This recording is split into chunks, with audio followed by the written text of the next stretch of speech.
One of the many games I wanted as a kid was Land of the Dead: Road to Fiddler's Green.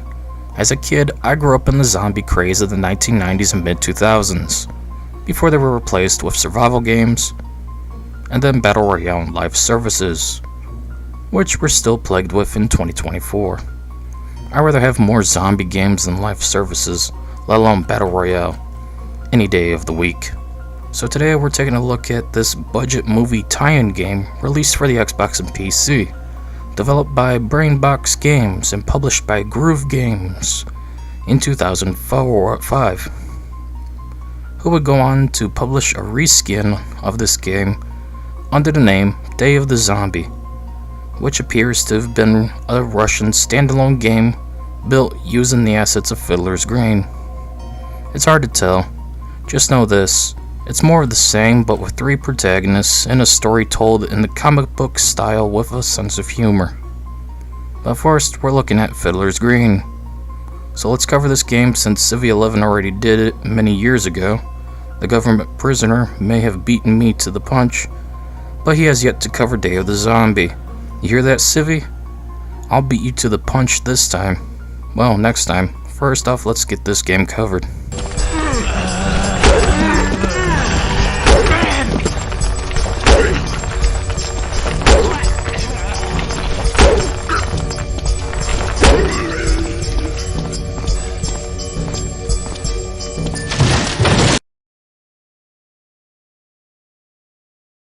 The plot is you're some redneck farmer. The power went out. The phone lines are dead.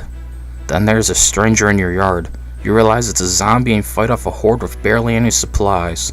Then you make your way through the crop fields and try to find survivors to only find yourself all alone still. Eventually you head for the city, where you fight through the streets, sewers, hospital, police station, sewers again, theater, dockyard, alleyways, and finally Fiddler's Green skyscraper. Along the way, you get different kinds of weapons, meet survivors, and find yourself struggling against the ever-growing number of living dead. That's all there is to the plot. It's very basic and not memorable at all. Well, except for maybe one scene in particular, which is just freaking hilarious. I'm bleeding. They got to me. Kill me before I turn into one of them. What are you waiting for? Do it. Do it now.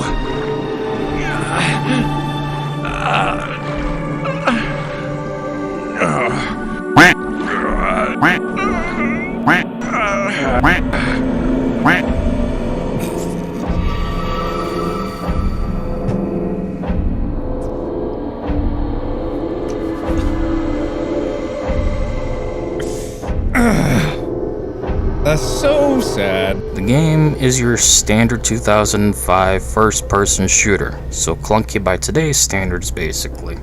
You move incredibly slow, which I guess was on purpose to make it harder to avoid the zombies and try to escape. One can sprint, but it's not that much faster, and the farmer seems to be a smokeaholic since he can't move more than a few seconds sprinting till he's out of breath. How the hell does he run a frickin' farm?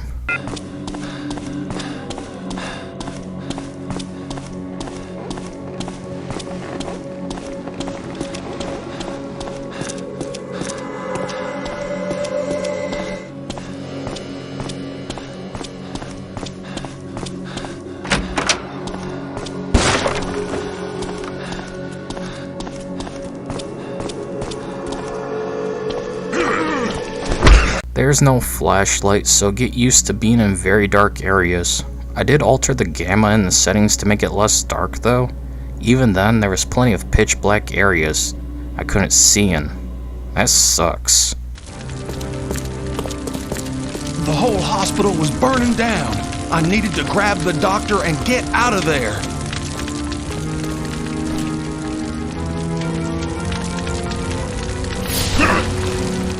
The jump is pitiful as well, and you can barely get up onto anything.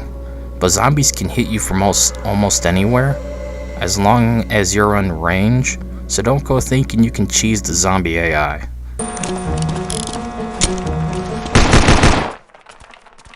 The game at least features several weapons, most of which are variations of melee. Some are weak, but not as weak as your fists. You got the hammer, shovel, golf club, fire axe, and a metal pipe. For firearms, however, we only have a select few, most of which are not great, especially the shotgun.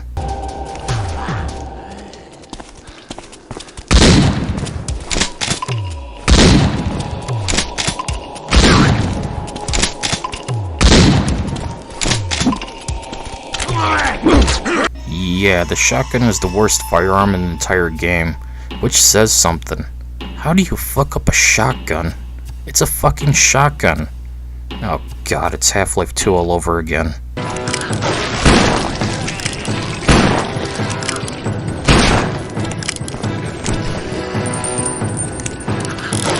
Yeah, even the revolver sucks. The game features a bit of an RNG system.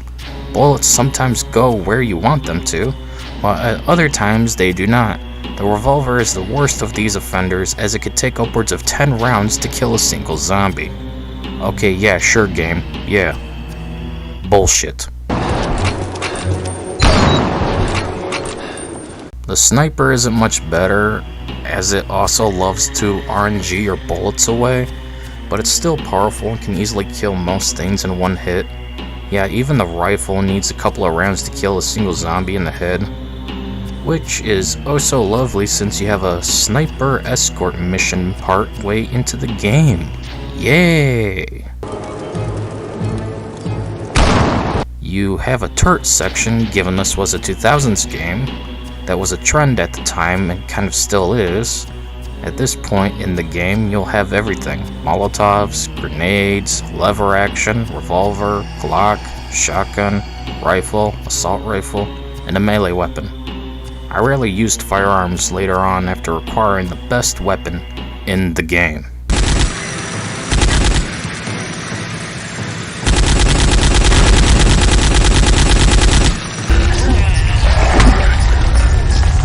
Yes, the metal pipe is the best weapon. The strong attack easily kills all enemies except the melee zombies with a single hit. For melee zombies, they have more health, cause of course they do, so hit them twice with a strong attack, and it's lights out corpse.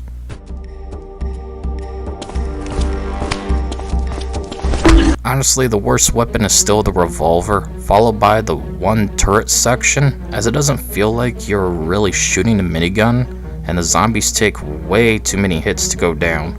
Overall, not a bad selection of weapons in a zombie game, pretty standard stuff.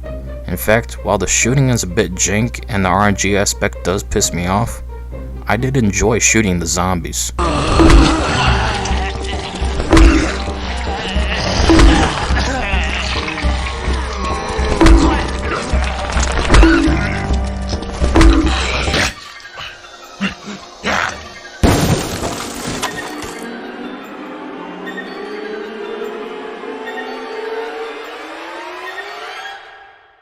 Speaking of zombies, let's talk the variety of which the game features. Shocking, I know, given it's based around the Romero Living Dead series.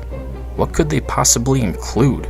This came out before Left 4 Dead, so what can we fight besides the same exact shambling corpse? You got the traditional shamblers who don't pose that much of a threat unless you're in dark areas or tight corridors, let alone they overwhelm you in numbers. But they also included creepy crawlers that like to spaz out like a Gen Alpha kid who doesn't get a tablet in the last 3 seconds to look up Skibidi Toilet. They're harder to hit, they can move faster, and are just unnerving to deal with and see crawling around in dark corners. Then we have the melee zombies, which are stronger and more dangerous because they usually like to carry things like a frickin' fire axe, which definitely hurts like hell. Since this game came out before Left 4 Dead, let's give it praise for including the pre-boomer vomit-spewing zombie first. These guys look like they just ate at Golden Corral. They can also explode if they get near you and their bile is toxic that leaches off your health over time and causes a vision impairment, making you see the world like one of the few surviving Silent Generation members. Not funny. But then we got the worst zombie type of them all, the Karen zombie. Oh good god, are they annoying. They don't hurt you, they just scream it's ma'am and I want to speak to your manager. I think they call in other zombies? Not sure. I usually just whack them before they screech like a white girl, realizing it's no longer fall for her pumpkin spice lattes. You need to shut the fuck up! There's not much else to talk about. That's literally the entire game, basically.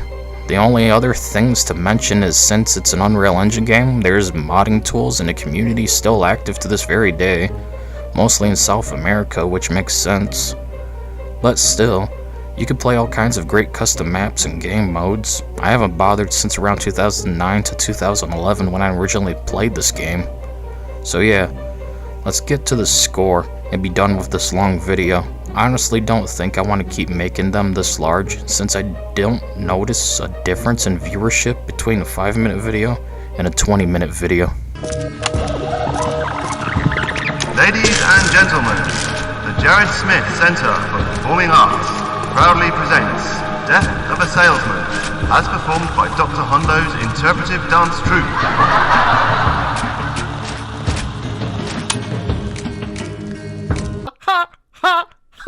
At the end of the day, Land of the Dead Road to Fiddler's Green is a mediocre game, albeit a fun mediocre game. Just like Postal 2, it's jank. It's built using Unreal Engine 2, and it's often overlooked in favor of other games in its genre. So much like Postal 2, this game ain't that bad. In fact, I do recommend Land of the Dead Road to Fiddler's Green.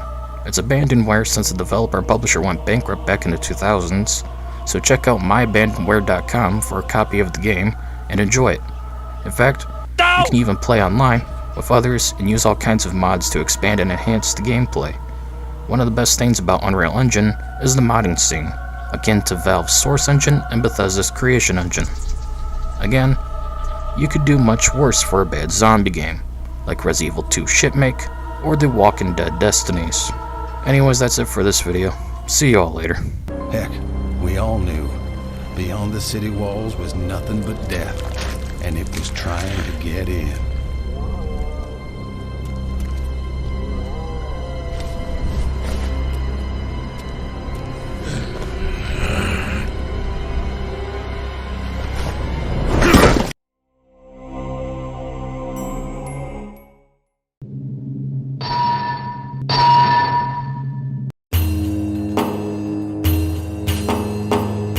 After Groove Games released Land of the Dead Road to Fiddler's Green, they decided to make another game, but release it only in the Slav region, and it was an asset flip, called Day of the Zombie. This was a Russian-only asset flip job that attempted a few new things, while not introducing anything new in turn. While it's more of the same, I do have to say it's a decent amount of fun. But there are a few problems with the game.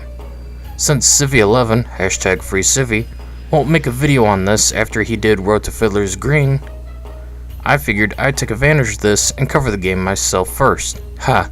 Beat you to it, Civvy. Who's laughing now, you jumpsuit wearing crackhead? No, but in all seriousness, I love you, Civvy. Keep up the great work. Ha! Gay! The game is about a city plagued by a virus. This turns people into flesh-eating monsters, aka zombies. You get to play as 3 different people with their own goals, weapons, and struggles throughout a total of 14 chapters, all told through comics and audio narrations at the start of levels. The first character is Johnny, a college student who seeks to find his girlfriend at the university. So he fights his way through the dorms and across the city streets and alleyways to find her. His levels are more survival horror, as the only weapons are really melee, a revolver, and eventually Molotovs. I find him the most boring to play, and always happy to switch in the next chapter to the janitor or the soldier.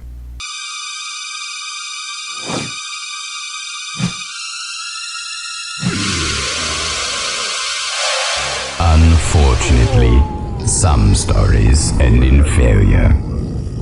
The second character is the school janitor, who's obsessed with his job and the school itself. So he thinks the zombies are a prank by the students who always bully him. He then seeks to protect various parts of the school and city history, like books, a shovel, and pictures. He doesn't want to escape the city.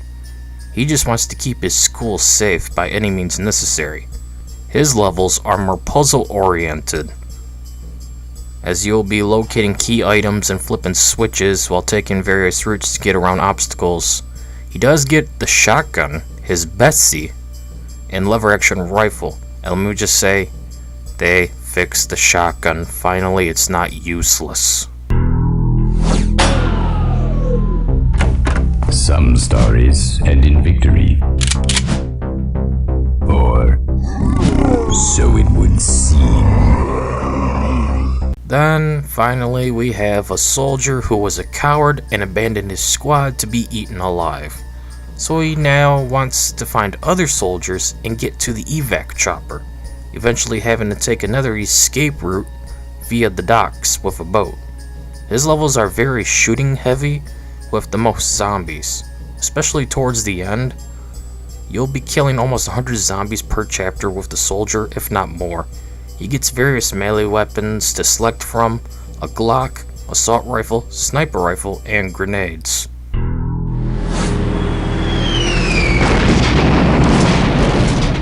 Victories are fleeting, however, and no one shall survive the day of the zombie. Each level was pretty short, and the constant switching between characters while also exploring the same levels, copy and pasted, did get jarring and boring. Except the soldier, just cause it's fun shooting all the zombies and seeing their heads explode from unloading every gun you got on them.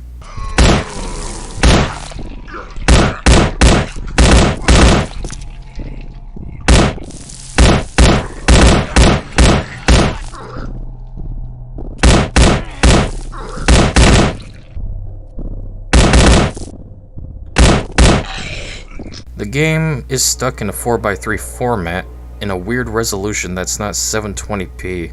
Also, the FOV is atrocious and I got sick playing the game.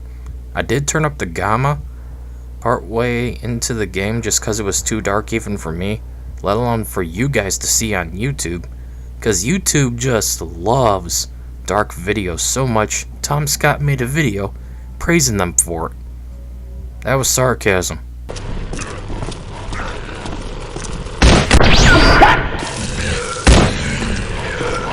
It controls literally the same as Fiddler's Green. You move slow and the shooting is a mixed bag. Thankfully the RNG is not as common as Fiddler's Green, so the revolver actually blows off heads, finally. Also, the shotgun was fixed. Plus, most of the melee weapons can easily dispatch a single zombie without issue on lower difficulties instead of being a burden. So you won't always have to worry about when will I get the metal pipe, the best weapon in the game still to this day. You will still run out of breath after 3 seconds of sprinting, which is annoying, which you would think that it might vary depending on which character you play as, especially the soldier, who would probably be the most fit in comparison to a college student and a janitor. But no, they all literally can't sprint for more than a few seconds before they are out of breath. It's very annoying. But yeah, control-wise and everything, mechanically, it's more of the same, but the weapons are fixed, and that's what's important.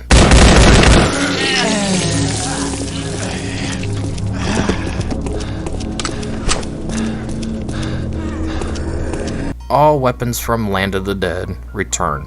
We literally have 0 new weapons or zombies or even puzzles. It's just an asset flip at the end of the day. But I do enjoy how the game did fix the RNG with zombies being easier to kill with all weapons, especially the revolver and the shotgun no longer being useless. Thank God. Oh, Bessie. Did you miss me?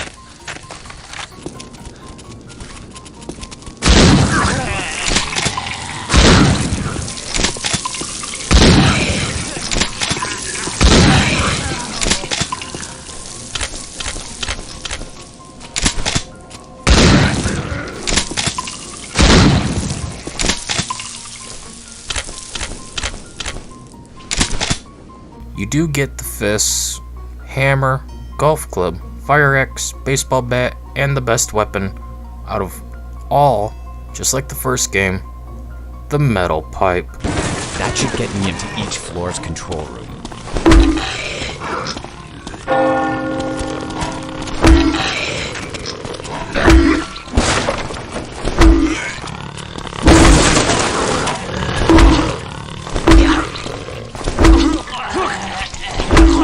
As for the firearms, you get the lever action rifle, Glock, shotgun, assault rifle, and sniper rifle, which still has some RNG BS.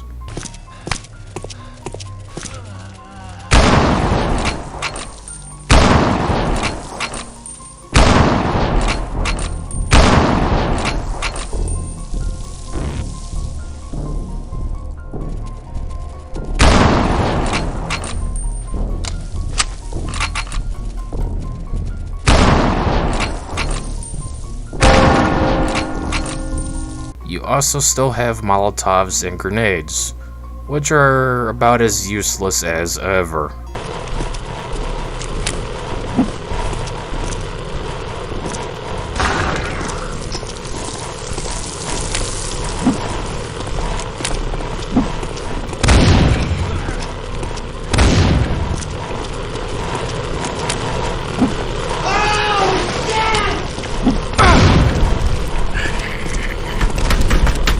There are turret sections still. I mean, come on, it was only 2009 when this game came out, so you will have to use turrets to shred hordes of undead, and to also blow up cars blocking your path.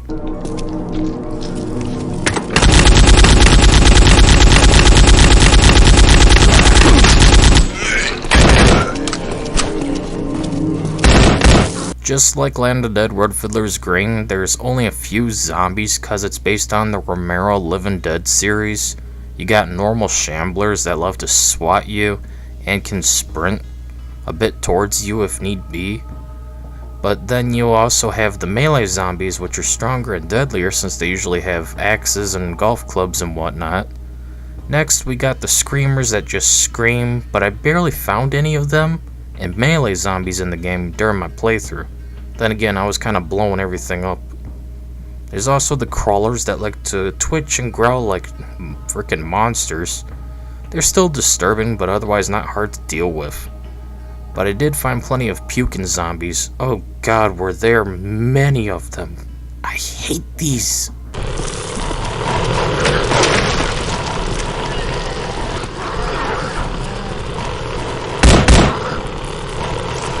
The only other things to mention is there's a multiplayer mode, but it's dead. You could have played survival wave-based maps together against hordes of undead. Then there was deathmatch and capture the flag maps, with zombies going around trying to kill everyone. Honestly, that's about it, so let's just hurry up and get onto the score already. At the end of the day, Day of the Zombie is just another mediocre zombie game, but one that's a decent little romp akin to its predecessor, Land of the Dead, Road to Fiddler's Green. There's nothing new here as everything is an asset flip, but the attempt at humor and comic book storytelling is a nice change of pace, plus the idea of 3 playable characters with their own arsenal of weapons was a good idea, but the fact there's no new weapons hinders that, and the college student has it the worst, given he just gets melee weapons and a revolver for the most part. However, the soldier is the best because he gets loads of guns and ammo, and his sections are more action-oriented, while the janitor is a mixture of more challenge and shooting fun. Again, thank God they fixed the shotgun and RNG BS from Land of the Dead. I do recommend it, and it's abandonware, so go to myabandonware.com as they host it, and you can give it a try if you want. Anyways, that's it for this video. See you all later.